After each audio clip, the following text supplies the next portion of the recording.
Hey guys, what's going on? I am fired up to talk about this topic. It gets on my nerves. It's becoming such a trend, and I strongly disagree with it.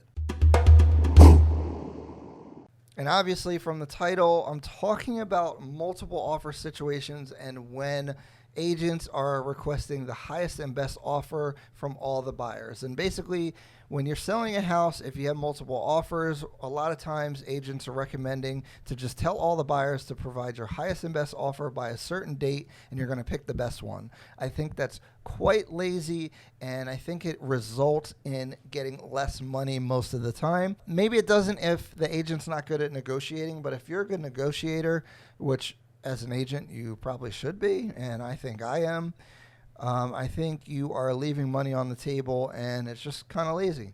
With the strategy of asking for the highest and best offer, I think what they're trying to do is get people to bid against themselves.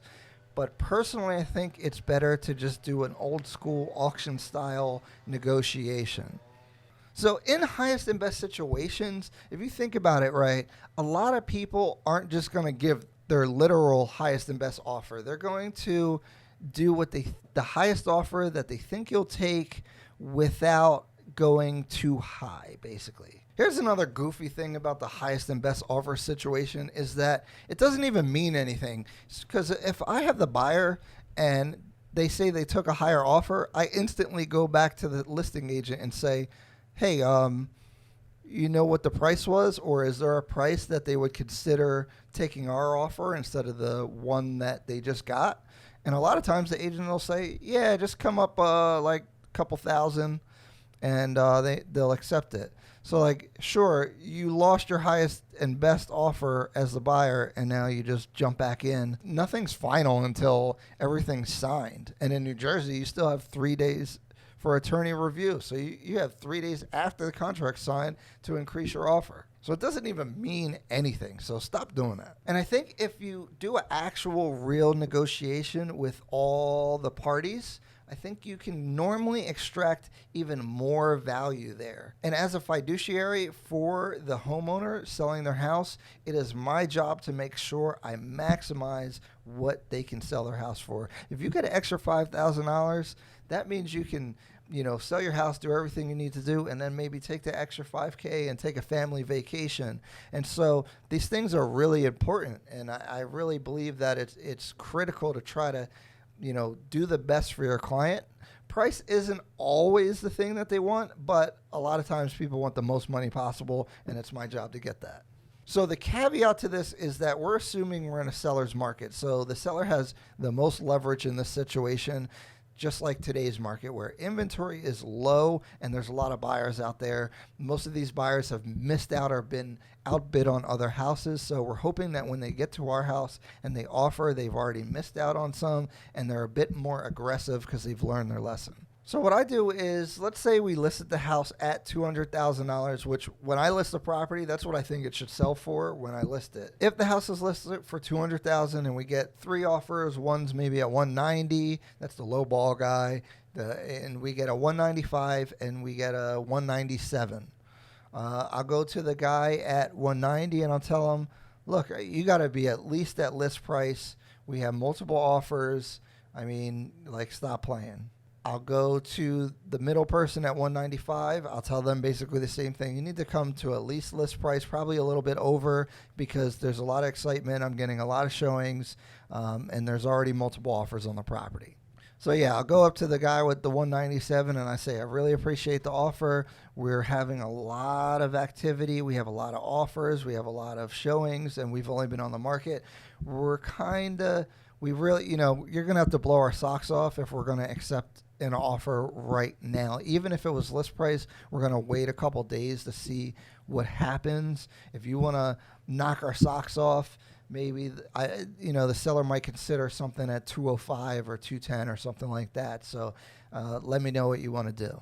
So now I've gone to all these people and basically try to get them to increase their offers. Now, I need to get the consent from the seller, but I'm just talking about my strategy, and let's assume the seller's just going along with whatever I'm recommending, which if they're using me, I sure hope they would trust me to do that for them.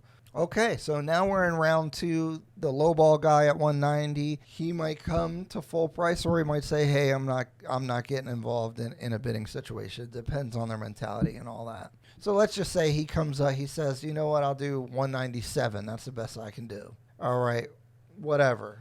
We don't care about him, but we're going to keep him in the mix because now I could still say we have 3 offers. So as an agent, we cannot lie. That violates everything possible, but I can not provide all the information. I don't have to say what our offers are, how much we have, or what the situation is. So I could say we do have 3 offers on the table, even if that low ball offer we know we're not accepting.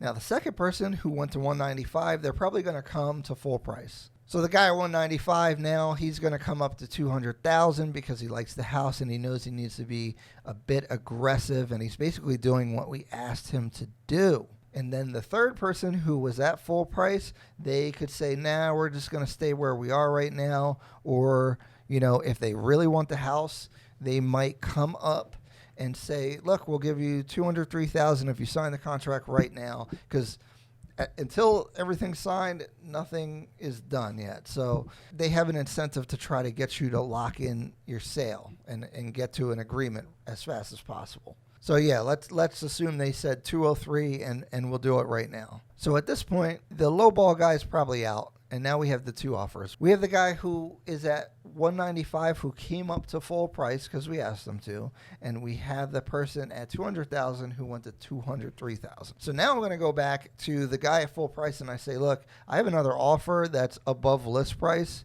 and it's kind of significant. The buyer would consider if you went to 205. And then I would go back to the person at 203 and say, "Hey, we just need a day to assess what we're doing and we'll get back to you." This way we keep the offer for 203,000 in our pocket, and then we try to squeeze more out of that person in the middle. If the person in the middle bows out and says, "Hey, have a nice day, we can't do it," then you take the offer at 203,000 and you've gotten 3K over the list price. That's pretty good. I think you could probably go on a decent family vacation for that extra $3,000. You basically got a free vacation or whatever they want to do. But it gets really interesting if that lower offer actually says, "Okay, we'll do 205.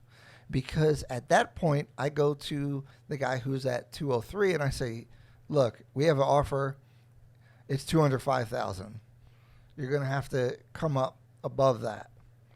And so they could either do 206, or if they really want to get the house, they might go a little bit higher. So this is what I mean, because if you did a lazy, "Hey, just give me your highest and best offer," you probably wouldn't really get much higher than the list price. And if you negotiate, you have the potential to get a significant increase. And I'm not saying this happens all the time, but I don't think there's a downside to it.